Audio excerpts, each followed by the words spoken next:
আপনি রান্নাঘরে তোমাদের অনেক অনেক স্বাগত জানাই। আশা করি তোমরা অনেক ভালো আছো, সুস্থ আছো। আমিও ভালো আছি। তো আজকে আর একটা রেসিপি শেয়ার করব আপনাদের সঙ্গে। আলুর দম বানাবো। তার জন্য আলু কেটে নিয়েছি, এখানে কড়াইশুঁটি নিয়েছি, এখানে মিক্সিতে আগে মশলাটা করে নেব।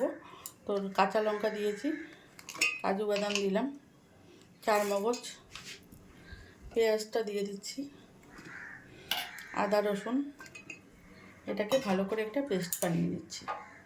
খুব সহজভাবেই আলুর দমটা করব। কড়াই বসিয়ে দিয়েছি, কড়াইয়ে পরিমাণ মতো তেল দিয়ে দিয়েছি। এবার আলুটাকে ভেজে নেব।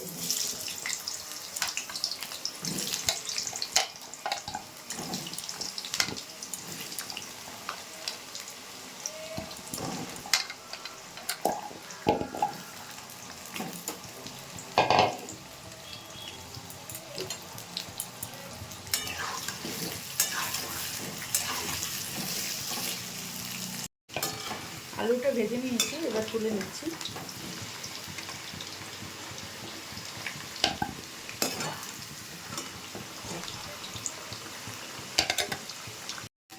এই তেলে আমি গোটা মশলাটা দিয়ে দিচ্ছি।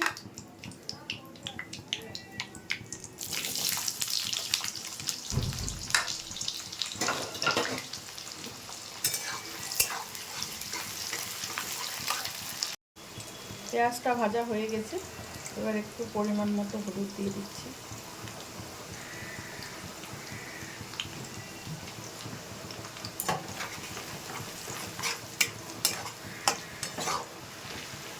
এবার মশলাটা যেটা করে রেখেছি সেটা দিয়ে দিচ্ছি।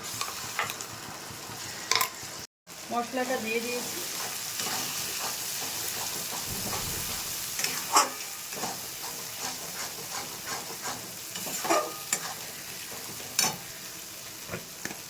এবারে একটু জিরে গুঁড়ো দিয়ে দেবো, ধনে গুঁড়ো,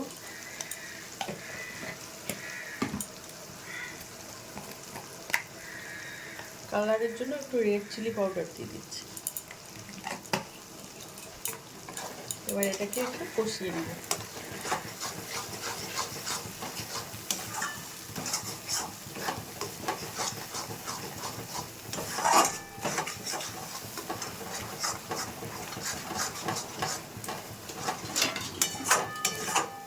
এই সময়ে আমি একটু কড়াইশুঁটিটা দিয়ে দিচ্ছি। মশলাটাকে ভালোভাবে কষিয়ে নিয়েছি, মশলা থেকে তেল ছেড়ে দিয়েছি। এবার আলুটা দিয়ে দিচ্ছি।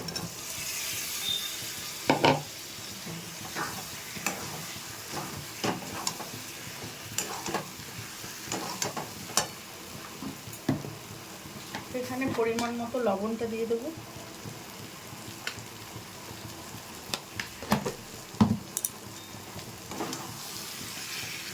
একটু জল দিয়ে দিচ্ছি।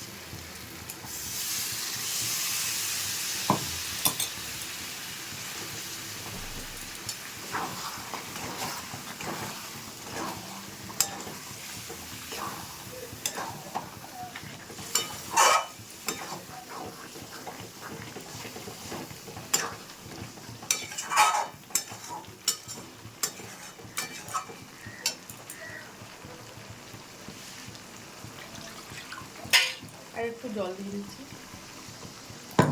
এই জলে একটু সেদ্ধ হয়ে যাবে।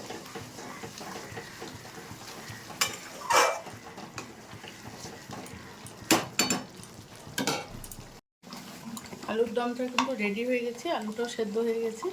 এবার গরম মশলা গুঁড়ো দিচ্ছি আর একটু ঘি দেবো।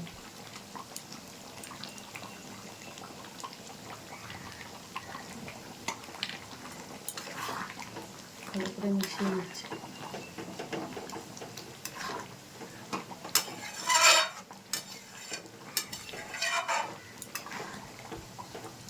গ্যাসটাকে অফ করে দিলাম।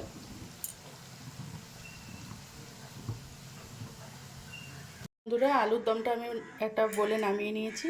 তো আজকের রেসিপি কেমন লাগলো কমেন্টে জানাবেন। আর এই আলুর দমটা আপনারা ফ্রাইড রাইস, পোলাও, লুচি সবের সঙ্গে খেতে পারবেন। তো যদি রেসিপিগুলো ভালো লাগে বন্ধুরা, লাইক শেয়ার কমেন্ট এবং সাবস্ক্রাইব করুন চ্যানেলটাকে। ফিরে আসছি নতুন কোনো রেসিপি নিয়ে নতুন কোনো দিনে। ভালো থাকবেন, সুস্থ থাকবেন। আর ফেসবুক পেজ থেকে যারা দেখছেন পেজটা ফলো করে দেওয়ার অনুরোধ করছি। ধন্যবাদ।